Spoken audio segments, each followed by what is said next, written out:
और जो ये विश्व गुरु का जो माहौल बनाया जा रहा है देश में और पूरे संसार, पूरे विदेशों में, कहीं ना कहीं ये भी पूरी तरह फेल है।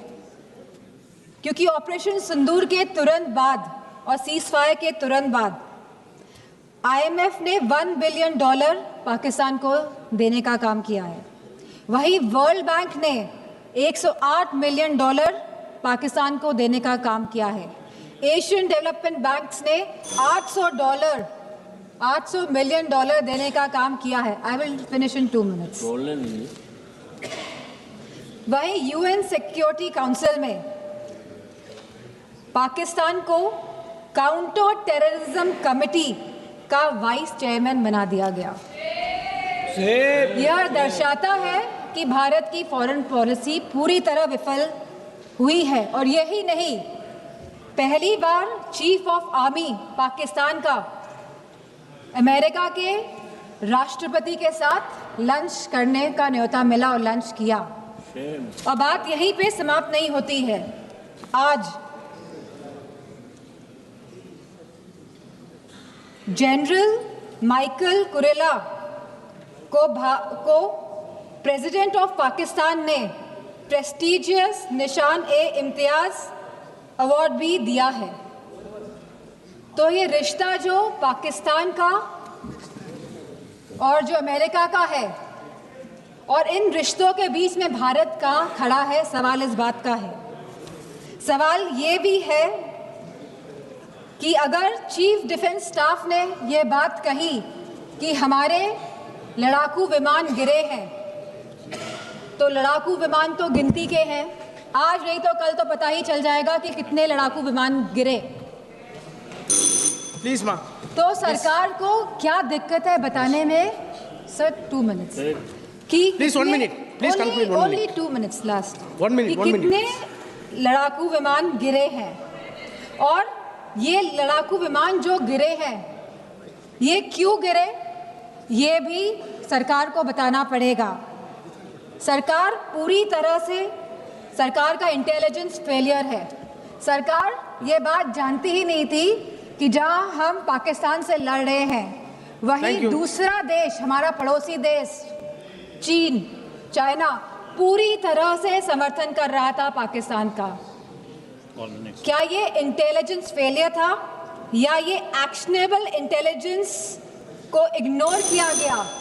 Please please please. तो मैं अपनी बात यहीं पे समाप्त करते हुए कहना चाहूंगी कि जो भारत का जो डिफेंस का बजट है, जो 1.9% ऑफ द GDP है, इसको बढ़ाया जाए, इसको 3% किया जाए और वहीं अग्निवीर जैसी योजना को समाप्त किया जाए। और जो लेटेस्ट टेक्नोलॉजी से जो आप लड़ाई हो रही है, जो वॉरफेयर चल रहा है, तो भारतीय जनता पार्टी की सरकार है तो वो जागरूक बने इसके प्रति। धन्यवाद। Thank you. अब देखिए, सर्जिकल स्ट्राइक चल रही थी, उसके बाद उन्होंने एक खेल खेलने की कोशिश की, बात जमी नहीं। एयर स्ट्राइक हुई तो दूसरा खेल खेलने की कोशिश की, वो भी जमी नहीं। जब ये ऑपरेशन सिंदूर हुआ तो उन्होंने नया पैंतरा शुरू किया। और क्या शुरू किया? रोक क्यों दिया? पहले तो मानने को तैयार नहीं थे कि मुक्त करते, अब कहते रोक क्यों दिया? वाह रे बयान बहादुरों,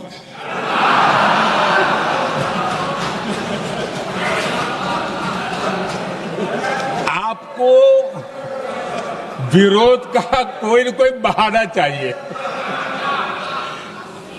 और इसलिए सिर्फ मैं नहीं, पूरा देश आप पर हंस रहा है।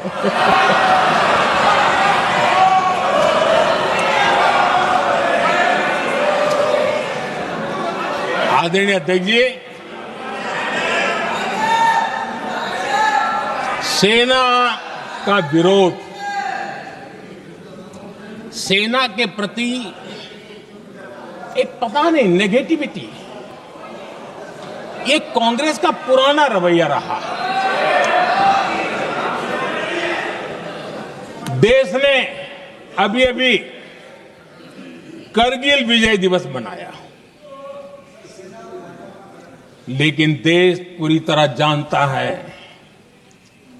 कि उनके कार्यकाल में और आज तक करगिल के विजय को कांग्रेस ने अपनाया नहीं। न करगिल विजय दिवस मनाया है, न करगिल विजय का गौरव किया। इतिहास साक्षी है, अध्यक्ष जी। जब डोकलाम में सैन्य हमारा शौर्य दिखा रहा था, तब कांग्रेस के नेता चुपके चुपके किससे ब्रीफिंग लेते थे, वो सारी दुनिया अब जान गई।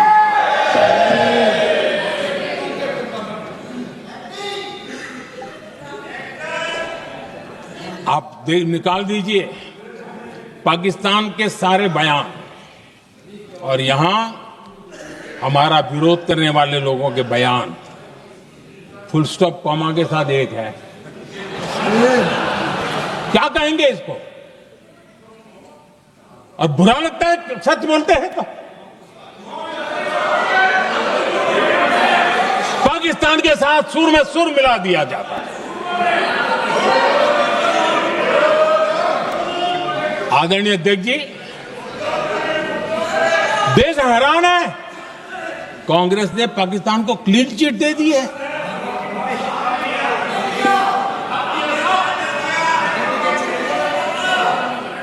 उनकी ये हिम्मत, और इनकी आदत जाती नहीं है, ये हिम्मत कि पहलगाम के आतंकी पाकिस्तानी थे, इसका सबूत दो।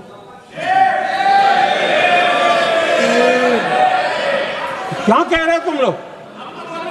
तो कौन सा तरीका है? और यही मांग पाकिस्तान कर रहा है जो कांग्रेस कर रही है।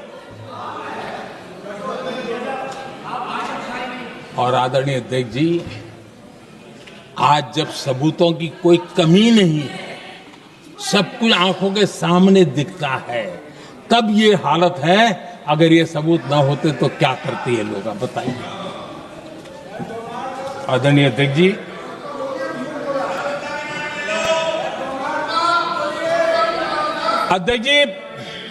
ऑपरेशन सिंदूर के एक पार्ट की तरफ तो चर्चा भी बहुत होती है, ध्यान भी जाता है, लेकिन देश के लिए कुछ गौरव की क्षणें होती हैं, ताकत की परिचय होता है, उसकी तरफ भी ध्यान जाना बहुत आकर्षित है। हमारे एयर डिफेंस सिस्टम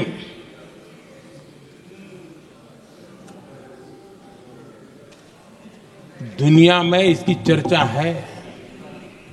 हमारे एयर डिफेंस सिस्टम ने पाकिस्तान की मिसाइल और ड्रोन्स उसको तिनके की तरफ बिखेर दिया था।